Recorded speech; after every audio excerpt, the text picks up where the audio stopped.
Alexei, nice to see you, mate. How you doing? Doing fine, doing fine. All right. Well, we have a lot of topics, and I was talking to you before we kick this one off, and just saying we have a lot of questions coming through from the community for you on this one. So this might be one of these scenarios with the hot seat where we stick into things for a little bit longer. But let's kind of catch up in what's been going on with OG recently. Right towards the tail end of last year, you guys made it into the top 10. Well, you kept top 6. HLTV World Rankings. Obviously, we had IEM New York. We had the Flashpoint Season 2 as well, which were pretty good events for you guys. Do you want to kind of give us a bit of a synopsis on what was going on towards the tail end of last year with OG and the performance and getting up to the number 6 in the world? Yeah, sure.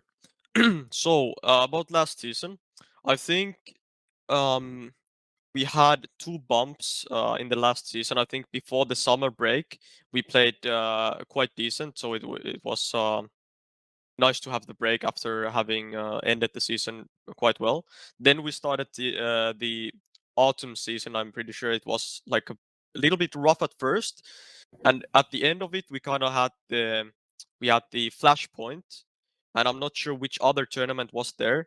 Obviously, the IEM New York, where we reached the finals and lost to FaZe, but then we had the Flashpoint, which kind of saved us in a way that um, we obviously wanted to win that tournament, and we felt like we have what we're capable of winning that tournament.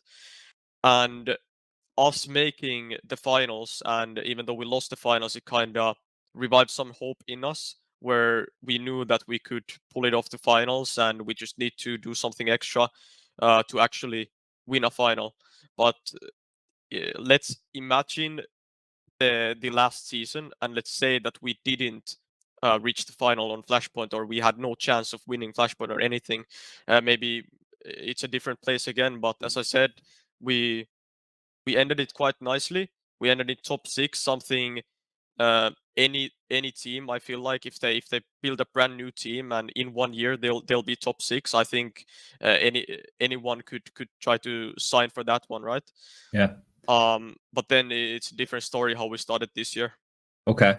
Yeah, no, I think the top 6, right? Pretty impressive feat to get done with it, with a team being built from scratch. And one of the issues that you guys had to overcome was obviously Mantu was out with that injury, right? Were you surprised to see him come back and still be in such good form?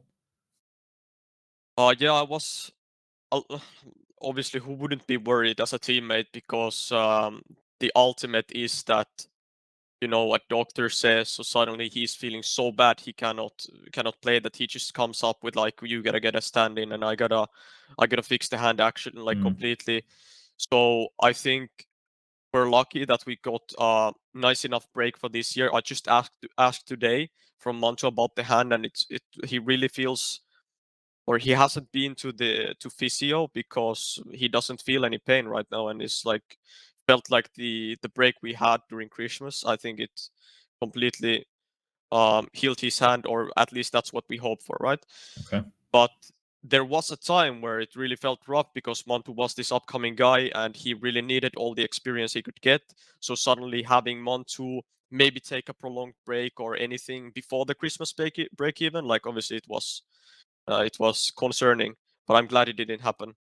All right. Yeah, no, I always am interested with Mantu, especially considering, where you guys picked him up from and the fact that, even now, highest rated player for your team, it's been a lot of impact from him. Now, Striker, do you have anything you want to talk about with like the tail end of last season in OG? Not particularly. I feel like we can just switch over to what's happened this year. Okay. So,